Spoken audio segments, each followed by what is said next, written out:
사람이 성공하려면 제일 중요한 것이 있습니다.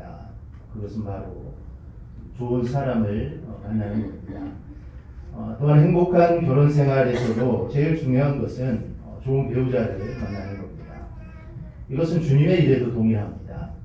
지난주 수요일의 말씀을 통해 우리가 살펴보았듯이 예수님에게는 정말 많은 동역자들이 있었습니다. 그런데 특별히 그 중에는 또 많은 여성들도 있었습니다. 주님은 이 동역자들과 함께 일하셨고 그들의 헌신과 수고를 통해 정말 세임을 얻고 하나님의 일을 감당하시게 됩니다. 이것은 목회도 마찬가지입니다. 정말 성공적인 목회, 정말 행복한 목회를 위해서는 제일 중요한 것도 역시 이 좋은 성도들을 만나는 겁니다. 목사도 정말 예배를 소중하게 여기고 정말 말씀을 정말 소중하게 여기는 성도들을 보면서 힘을 얻고 또 목양에 힘쓰게 되는 겁니다. 성도 중에는 두 부류의 성도가 있는데 첫째는 오늘을 바라보고 사는 성도가 있습니다. 이러한 성도는 보상을 생각하다가 보상이 없고 고난이 있으면 떠나는 사람들입니다.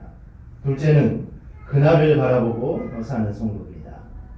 이러한 성도는 신랑 앞에서는 그날을 생각하며 사는 사람입니다.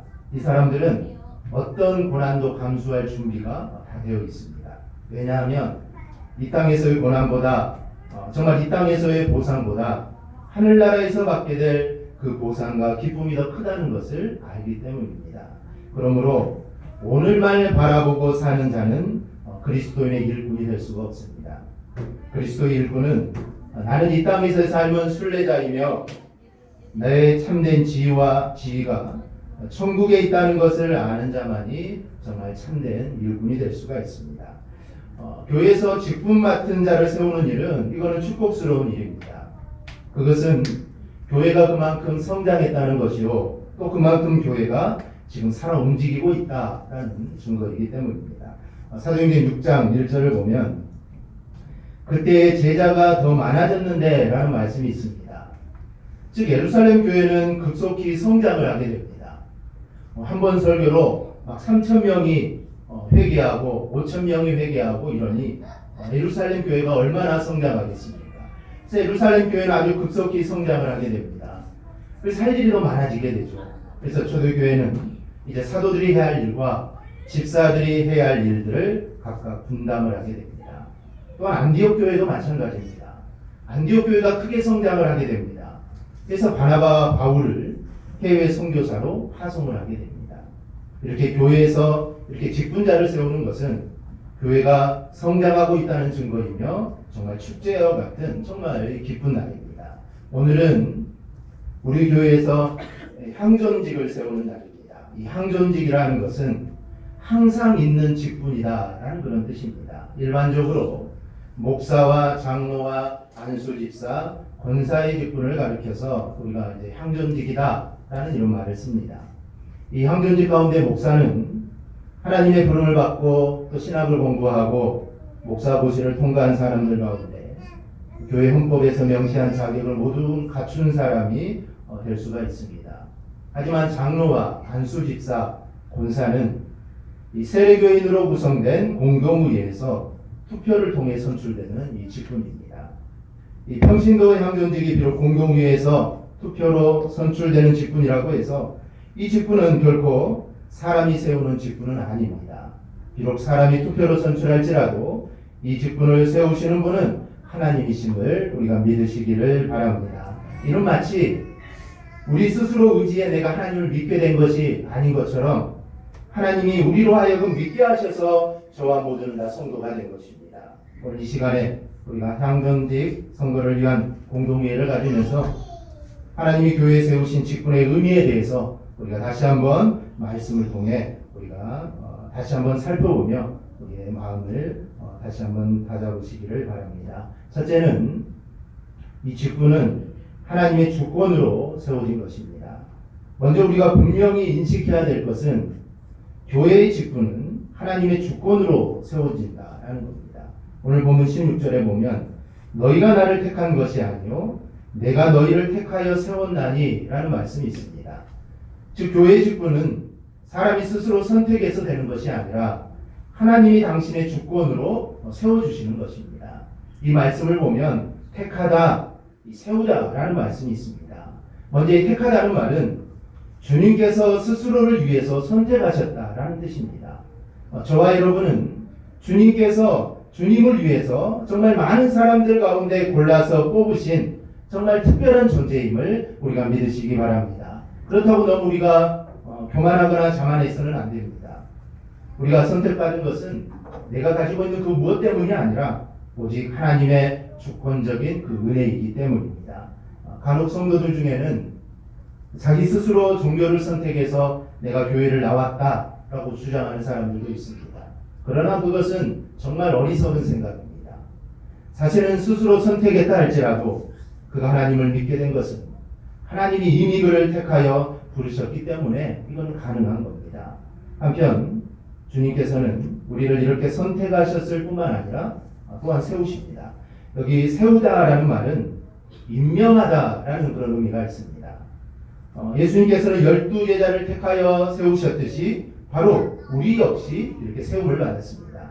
즉 하나님은 특별한 계획과 목적을 위해 많은 사람들 중에서 저와 여러분들을 구별하여 세워주신 것입니다. 그러므로 교회의 직분은 주님이 세워주시는 직분이라 하는 점에서 세상의 그 어떤 지위와 세상의 직분과는 구별되는 정말 영광스럽고 정말 귀한 직분입니다.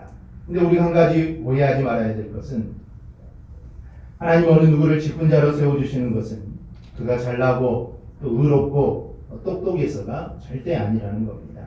우리가 성경을 읽다 보면 하나님은 정말 부족하고 정말 보잘것없는 자들을 들어 쓰시는 것을 보게 됩니다.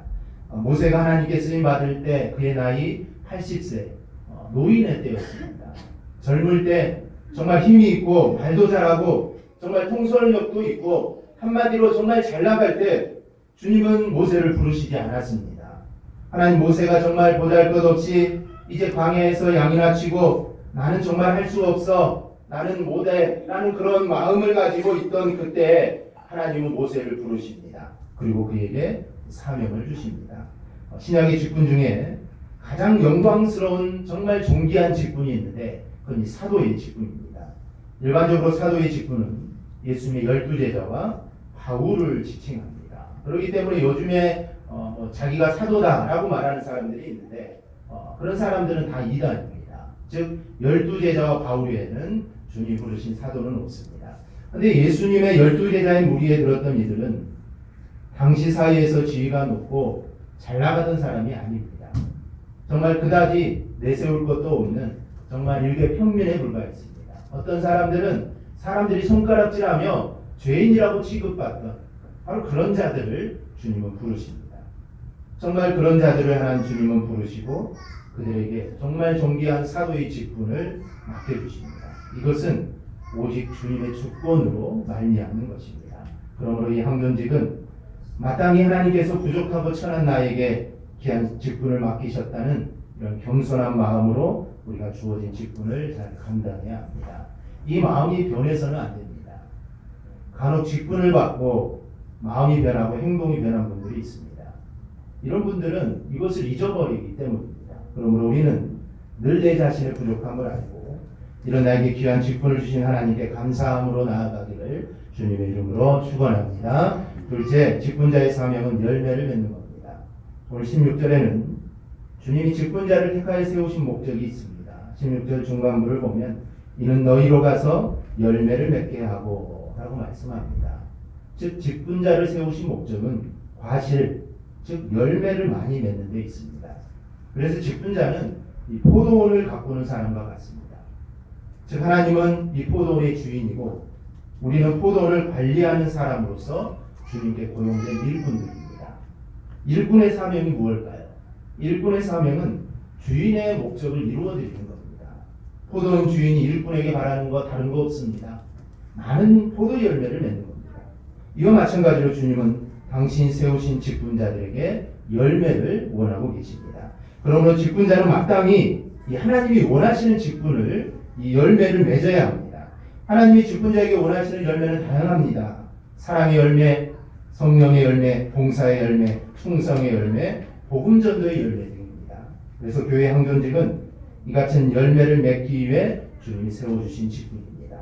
황종기뿐만 아니라 모든 성도들도 마찬가지입니다. 그러므로 우리는 이러한 과실을 정말 우리는 풍성하게 맺어야 합니다.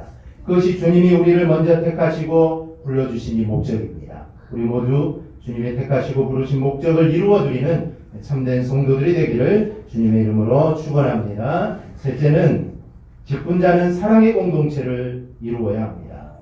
본문 17절에는 예수님이 이 말씀을 명하신 이유가 있습니다. 우리 17절 우리 함께 봅니다. 내가 이것을 너희에게 명함은 너희로 서로 사랑하게 하려 함이라. 아멘. 그것은 바로 우리가 서로 사랑하게 하려는 데 있다는 점입니다. 즉 예수님이 직분자를 택하여 세우신 목적은 서로 사랑하는 정말 사랑의 공동체를 건설하는 데 있다, 이런 말씀입니다. 예수님의 구속사역에 의해 탄생한 초대교회는 바로 이와 같은 사랑의 공동체였습니다. 초대교회 성도들은 모든 물건을 서로 통용하고 재산과 소유를 팔아 각 사람의 필요를 따라 나눠주고 날마다 마음을 같이하여 성전에 모이기를 힘썼습니다. 이 같은 일은 사랑 없이는 불가능합니다. 내가 다른 사람을 사랑하지 않으면 이 같은 일은 절대로 할 수가 없습니다. 그래서 초대교회의 성도들은 서로 사랑하는 공동체를 이루었기에 자신의 것을 정말 아낌없이 나누어 줄 수 있었습니다. 그런데 이와 같은 일을 행하자 바로 다음 절에 이렇게 기록되어 있습니다. 사도행전 2장 47절에 보면 하나님을 찬미하며 또 온 백성에게 칭송을 받으니 주께서 구원받는 사람을 날마다 더하게 하시니라. 아멘. 즉 황종직은 초대교회 성도들처럼 정말 서로 사랑하는 교회를 이루어가도록 힘써야 합니다. 이 같은 사랑의 공동체를 이루어갈 때 하나님은 그가 섬기는 교회를 통해 구원받은 사람을 날마다 더하게 해주실 줄 믿습니다. 바로 이러한 역사가 오늘 선출될 직분자들을 통해 그리고 우리 모든 성도들을 통해 일어나기를 주님의 이름으로 축원합니다. 말씀을 맺습니다. 우리 사랑하는 성도 여러분, 교회 형전직은 주님이 세워주시는 정말 거룩한 직분입니다. 그리고 직분자에게는 주님이 원하시는 열매를 맺고 또 사랑의 공동체를 이루어 가야 할 이 사명이 있습니다. 우리가 알다시피 교회의 직분은 절대로 계급이 아닙니다. 집사가 되고 안수 집사가 되고 권사가 되고 장로가 되고 아닙니다. 이 교회의 직분은 은사, 즉 일종의 역할입니다. 즉 목사는 목사답게 신학과 성경을 연구하여 준행하며 가르치기를 힘써야 합니다. 그리고 고통과 고난 가운데 있는 성도들을 위해 침방하고 기도하고 그들을 격려해 주어야 합니다. 또 장로는 장로답게 교회의 신앙이 세속적으로 변질되지 않도록 하고 성도들을 섬기고 돌보며 목회적 사역을 동역해야 합니다.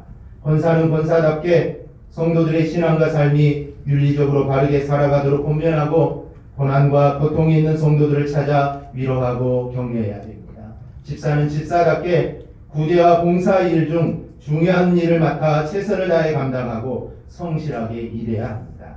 즉 각 직분자들이 바르고 정직하게 주어진 직분을 잘 감당하게 될 때 하나님의 자녀들인 성도들이 온전한 그리스도인으로 자라 봉사 일을 하고 주님의 교회를 아름답게 성장시켜 나갈 수 있게 되는 것입니다. 이를 위해 직분자를 세우는 것입니다. 오늘 공동위에서 우리 향전직으로 선출되는 우리 모든 이들이 이 같은 사명을 정말 잘 감당하여 교회의 덕을 세우고 하나님의 큰 영광을 돌리시기를 주님의 이름으로 축원합니다. 아멘. 기도하겠습니다.